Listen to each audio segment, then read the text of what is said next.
Metre লম্বা ডানাওয়ালা প্রকাণ্ড টেলিনোডনরা উঠতে আর ভেসে বেড়াতে পারত। অধিকাংশ ডাইনোসরই ছিল কিন্তু তৃণভোজী। পরিবেশ আর্দ্র হওয়ার সাথে সাথে তার ভাব ছড়িয়ে পড়ল গোটা স্থলভাগ জুড়ে। প্যানজিয়া মহাদেশের ভাঙন ধরায় ভারত ক্রমশ এশিয়া থেকে সরে আসতে থাকে।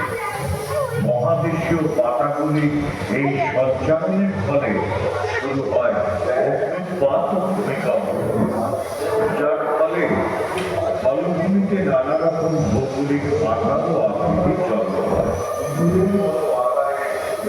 ফ্লোরেশিয়া ও গন্ডওয়ানা নামক মূল দুটি ভূখণ্ড মহাদেশে পরিণত হয় এবং তার মধ্যে দক্ষিণ আস্তরণ থেকে রকি ও অন্যান্য পর্বতমালা গড়ে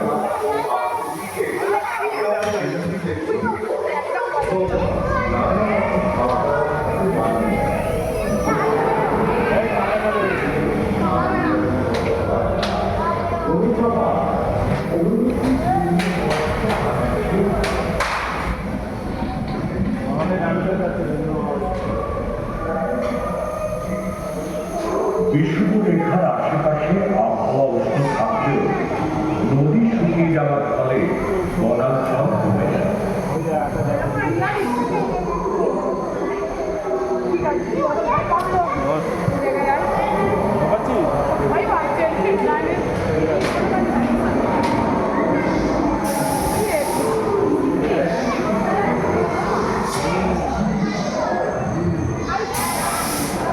বিভিন্ন মহাদেশগুলিতে জীবজন্তুদের বিকাশ স্বতন্ত্রভাবে হতে থাকে।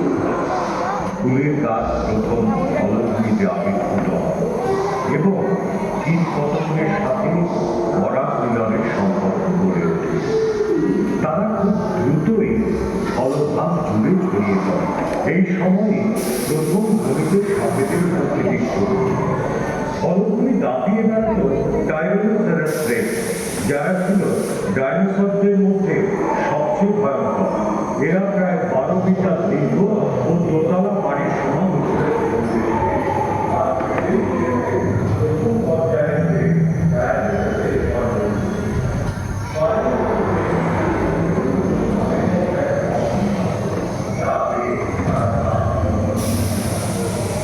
এদের আক্রমণ থেকে বাঁচার জন্য তৃণভোজী অ্যান্টিলোসারাসরা তাদের কেন্দ্রিক ডগায় গরুরের মতো একটা অংশ ব্যবহার করত। প্রায় 6.5 বছর আগে সমস্ত ডাইনোসররাই বিলুপ্ত হয়। তিনি কেন? একটি মতে এক বিশাল প্রভাবের সাথে পৃথিবীর